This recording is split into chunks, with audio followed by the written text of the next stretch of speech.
So today we will discuss about the SEBI. SEBI means Security Exchange Board of India. We all know about the SEBI because it is a common term in the security exchange market, right? So if we talk about the establishment, so it was established in 1988. Right तो 1988 में setup तो हो गई थी। तो main purpose इसका था क्या, सिर्फ सिक्योरिटी मार्केट के फंक्शंस को रेगुलेट करना। ठीक है, जितने भी हम स्टॉक को मतलब शेयर्स को खरीदते हैं या बेचते हैं, परचेजिंग सेलिंग करते हैं, वो ऑर्डरली तरीके से हो जाए। ठीक है, सीक्वेंस से हो जाए, किसी को कोई दिक्कत ना हो। और सिर्फ उन लोगों को मतलब सिर्फ प्रमोट करने के लिए सेबी को सेटअप किया गया था।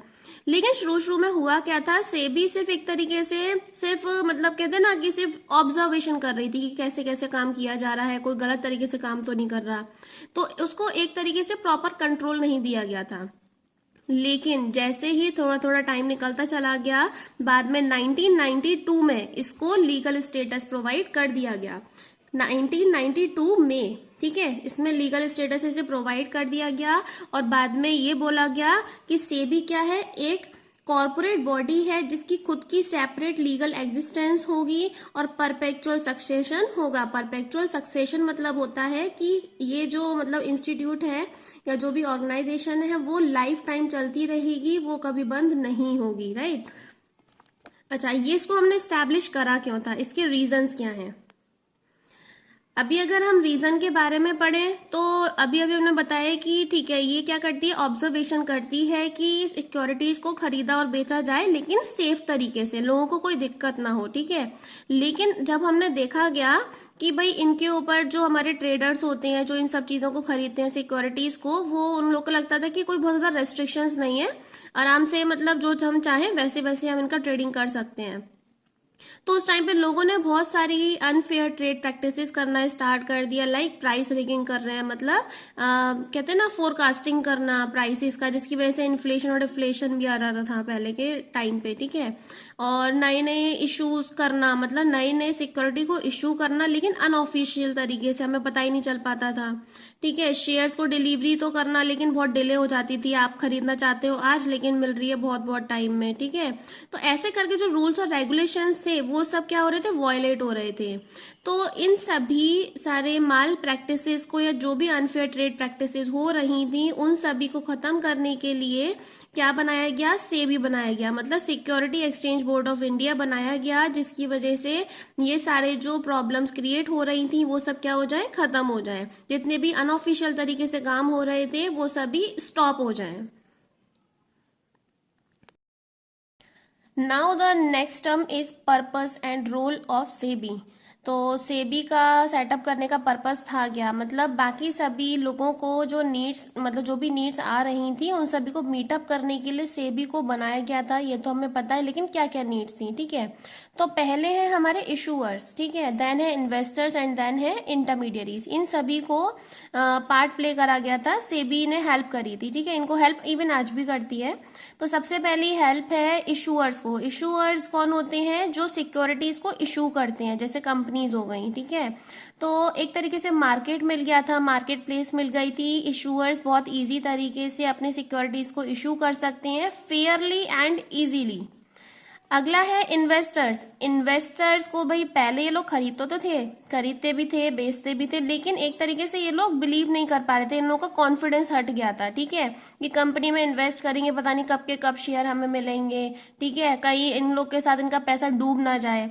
तो अब इन लोगों को एक सेबी का सपोर्ट मिल गया था, तो सभी काम क्या हो रहे थे, एक प्रोटेक्शन के साथ हो रहे थे। एक्यूरेट और करेक्ट इन्फॉर्मेशन भी इन लोगों को टाइम टू टाइम मिलती जा रही थी।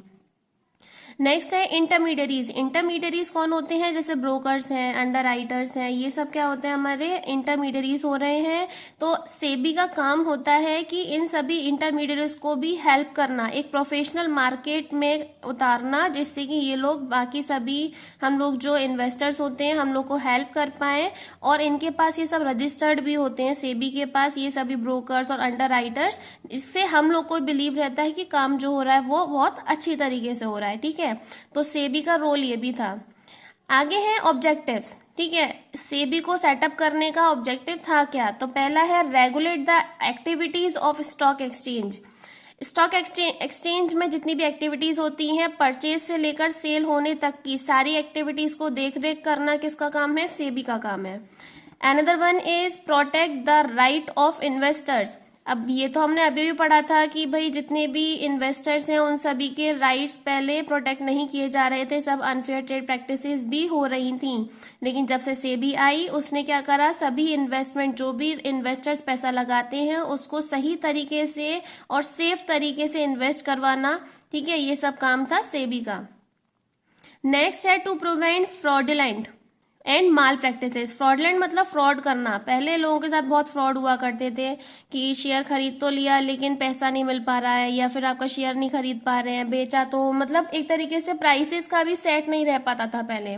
लेकिन अब सेबी ने ये सब चीज़ें ख़त्म कर दी, अपनी तरफ से खुद के रूल्स और रेगुलेशन सेट करे जिससे कि बाकी सभी लोग जो हैं इन सभी को वॉयलेट ना करें। और जितनी भी माल प्रैक्टिसेस हो रही हैं, माल प्रैक्टिसेस से मतलब सब धोखाधड़ी वगैरह सब जो करते रहते हैं वो सब जो हो रहा है वो सब ना हो, ठीक है।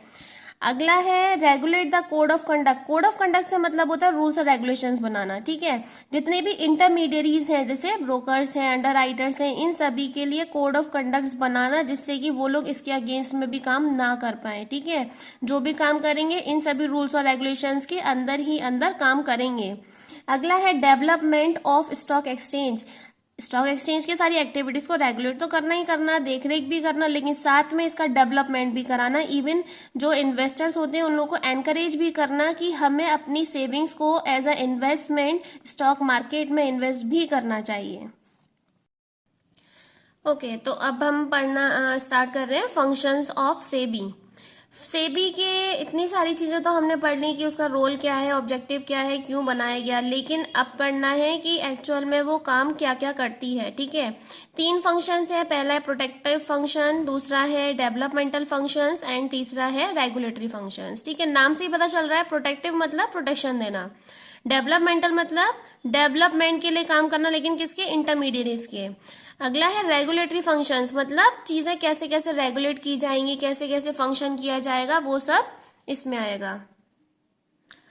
तो पहला पढ़ते हैं प्रोटेक्टिव फंक्शन। मतलब यहाँ पे सेबी क्या करती है, जितने भी इन्वेस्टर्स होते हैं उनके इंटरेस्ट को सेव करना, ठीक है, या जो इन लोगों ने पैसा लगाया है उससे सेफ तरीके से इन्वेस्टमेंट करवाना, ठीक है। तो पहला इसमें टर्म आती है प्राइस रिगिंग। प्राइस रिगिंग होता क्या है, जो सिक्योरिटीज के जो प्राइस होते हैं ना उसको मैनिपुलेट करना जिससे कि इन्फ्लेशन या डिप्रेशन का पीरियड आ सके, मतलब डिप्रेशन या इन्फ्लेशन की कंडीशन आ सके सिक्योरिटी मार्केट में। कुछ लोग होते हैं पैसा लगाने के बाद मतलब जैसे ना अफवाह रूमर्स उड़ा देते हैं कि भाई प्राइसेस इंक्रीज होने वाले हैं, तो सारे इन्वेस्टर्स क्या करते हैं, तुरंत अभी अभी तो बेच देंगे शेयर्स, या फिर है ना बाद में बेचेंगे, या मतलब जो भी होता है इन लोग के अकॉर्डिंग रहता है। लाइक फ्यूचर में प्राइसेस अगर आपके बढ़ने वाले होते हैं तो शेयर्स अभी रोक करके हम बाद में बेच देते हैं, ठीक है। तो ये सब क्या होता है, जबकि ऐसा होने नहीं वाला होता है, सिर्फ प्रिडिक्शन करते हैं लोग बैठ के, तो इसकी वजह से मार्केट में इन्फ्लेशन या डिप्रेशन का कंडीशन आ जाती है। तो ये सारे फ्रॉड से बचाता है हमें सेबी। नेक्स्ट है prohibit insider trading. Insider trading से मतलब है, जैसे देखो समझो कि अगर जैसे कंपनी है, कंपनी के डायरेक्टर, प्रमोटर, ये बहुत सारे लोग होते हैं जो कंपनीज में काम करते हैं, तो इनसाइडर्स के पास कंपनी की इंफॉर्मेशन होती है बहुत सारी, ठीक है। तो अब वो यही कहा गया है कि ये जो इन्फॉर्मेशन है, जो पर्सनल इन्फॉर्मेशन है, उसको बाहर के लोगों के साथ शेयर नहीं करनी है। या मतलब प्रॉफिट कमाने के लिए बहुत सारे लोग होते हैं जो अपनी इन्फॉर्मेशन को शेयर कर देते हैं सिर्फ ट्रेडिंग करने के लिए, ठीक है। तो सेबी यही बोलती है या यही चीज़ों में फंक्शन परफॉर्म करती है, जितने भी इनसाइडर्स हैं वो अपने प्रॉफिट के लिए ट्रेडिंग ना करें, जबकि जो भी प्रॉफिट है, जो भी बोनस इश्यूज होते हैं, जितने भी शेयर इशू करने हैं, वो सब सेबी की गाइडलाइंस के थ्रू करें, अपनी पर्सनल इन्फॉर्मेशन शेयर नहीं करनी है, ठीक है। जो भी प्राइसेस होंगे वो शेयर मार्केट में ऑटोमेटिक डिस्कस कर लिए जाएंगे, शो कर दिए जाएंगे, लेकिन अगर कोई भी ऐसा प्रॉफिट कमाने के लिए ट्रेडिंग करता है तो सेबी उसके लिए फिर एक्शन भी लेती है, ठीक है। अगला है SEBI prohibits fraudulent and unfair trade practices. Fraudulent तो यही बताया था मैंने ऑब्जेक्टिव्स में भी पढ़ा हम लोगों ने कि जितनी भी फ्रॉड चीजें होती हैं या जो भी ऐसे लोग होते हैं जो मतलब बाकी सभी लोग फ्रॉड करना चाहते हैं, जो भी अनफेयर ट्रेड प्रैक्टिसेस के बेसिस पे ये मतलब ट्रांजेक्शन करे जा रहे हैं, तो उन सभी को भी संभालना, मतलब उनको अलाउ ना करना। अगर ऐसा कुछ होता है तो उनके अगेंस्ट भी फिर एक्शन किया जाता है। ठीक है, अगला है एजुकेट इन्वेस्टर्स। अब जैसे हम लोग हैं, हम लोग किसी कंपनी में इन्वेस्ट करना चाहते हैं, ठीक है, स्टॉक एक्सचेंज में, मार्केट में हम लोग आए हैं और हमें ऐसा कुछ नहीं पता है कि हमें कैसे कैसे इन्वेस्टमेंट करना है, तो सेबी हमें हेल्प भी करती है। नेक्स्ट है regulate code of conduct. Code of conduct मतलब रूल्स एंड रेगुलेशंस बनाना, तो सेबी का काम है कि जितने भी रूल्स और रेगुलेशंस है वो सब भी बनाना। नेक्स्ट है डेवलपमेंटल फंक्शंस। डेवलपमेंटल फंक्शंस मतलब जिसमें हम मतलब जितने भी स्टॉक एक्सचेंज है उसका डेवलपमेंट कराना, ठीक है, जितने भी इंटरमीडियरीज हैं उनको ट्रेनिंग प्रोवाइड कराना एक तरीके से, जिससे कि अगर ये लोग ट्रेंड होते हैं तो हम इन्वेस्टर्स के लिए भी फायदा होता है। ठीक है, अगर इन लोगों को कुछ नहीं पता तो हम लोग का भी इन्वेस्टमेंट अच्छी तरीके से इजीली और सेफ तरीके से नहीं हो सकता है। ठीक है, तो पहला टर्म ही यही है कि जितने भी इंटरमीडियरीज होते हैं उनको ट्रेनिंग प्रोवाइड कराना, उनको सिखाना कि कैसे कैसे सही तरीके से हम इन्वेस्टमेंट कर सकते हैं। Permitted internet trading. अभी पहले तो सब ऑफलाइन हुआ करता था, लेकिन सेबी ने जैसे जैसे हम लोग की टेक्नोलॉजी इंप्रूव होती चली गई, उसने ऑनलाइन ट्रेडिंग करना भी स्टार्ट करवा दिया।